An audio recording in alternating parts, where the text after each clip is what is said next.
توی این روزایی که حتی نفس کشیدن هم برامون سخت شده، پیشنهاد ما به شما تصفیه هوای زانتی.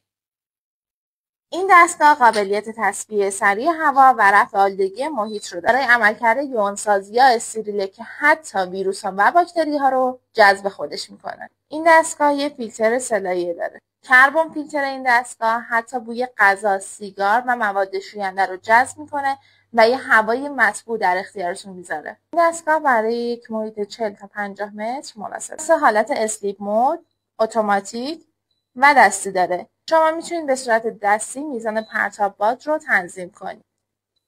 حالت اسلیپ مود این دستگاه بدون کوچکترین صدا هوای محیط رو براتون تصویر میده و شما میتونید یه خواب با کیفیت داشته باشید. شاید باورتون نشه اما مصرف این دستگاه کمتر از یه لامپه.